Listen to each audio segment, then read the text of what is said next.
Student. आज आपण इंग्रजी विषयामधील increase vocabulary a small activity, एक छोटी ऍक्टिव्हिटी घेणार आहे. मी एक इथे शब्द लिहिलेले आहे, तर त्या शब्दातून आपण असेच अर्थपूर्ण शब्द पुढे तयार करणार आहोत. तर हा शब्द वाचा बरं.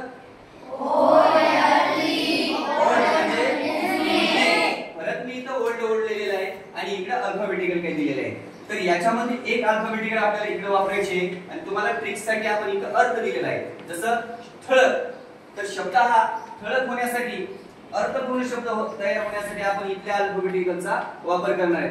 तर कोण करेल सांगा. ठळक हा शब्दासाठी समोर यायचं आहे. चला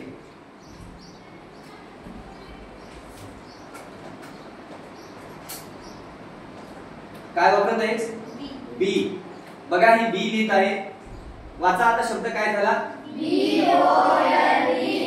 म्हणजे गुड. मी दुसरा शब्द लिहिलेला आहे थंड. अर्थ थंड आहे. तर यापैकी एक अल्फाबेटिकल वापरून अर्थपूर्ण शब्द कोण तयार करेल. चल बेटा कोणता शब्द घेतेस. सी.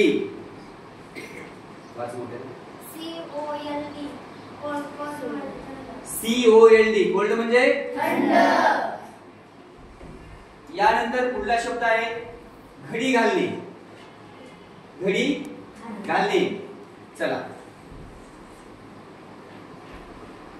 कोणता अल्फाबेट वापरशील तू. F. काय होतं बाय. बघा F लिहिता आहे तिथे ती.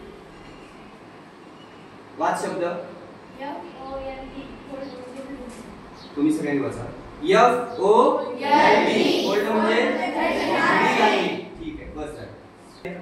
पुढला शब्द आहे सोने. सर्वांना आवडतं की नाही. सोने. तर एक अल्फाबेटिकल कोणतं बसत आहे सोन्यासाठी. चला जी.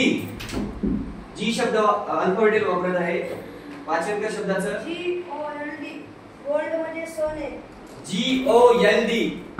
गोल्ड म्हणजे सोने. अतिशय छान उत्तर दिलेलं आहे. शब्द त्यांनी तयार करून दाखवलेला आहे. पुढे आहे धरून ठेवणे. धरून ठेवणे याच्यापैकी अल्फाबेटिकल वापरायचं आणि अर्थपूर्ण कोण करेल शब्द तयार करण्यासाठी.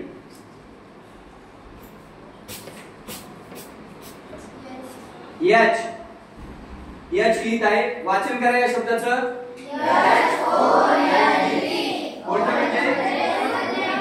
अतिशय छान असं शब्द तयार झालेला आहे.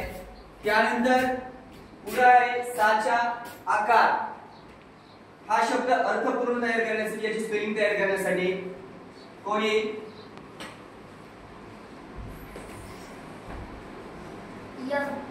M वापरत आहे. ठीक आहे. M लिहिल्यानंतर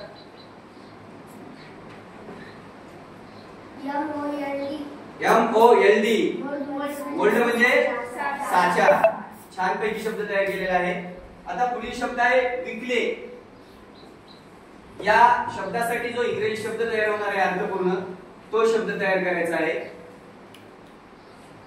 आदित्य समोर आलेला आहे. यस लिहित आहे. वाचन करा. SOLD. सोल्ड म्हणजे केला. अतिशय छान शब्द तयार केलेला आहे त्यानं. आणि शेवटी मी सांगितले हा शब्द आपल्याला अर्थपूर्ण तयार करायचा आहे. पाठीमागे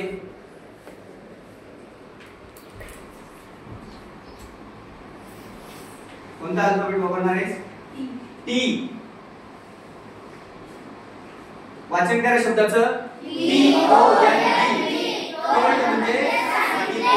तर बघा अशा प्रकारे आपण एका शब्दापासून अर्थपूर्ण शब्द अनेक तयार करू शकतो. आणि तुम्ही असे शब्द स्वतःहून जर शोधले आणि तयार केले तर इंग्रजी विषयामध्ये शब्दसाठा तुमचा खूप वाढेल आणि इंग्रजी विषय शिकत असताना तुम्हाला शब्दाची अडचण जाणवणार नाही.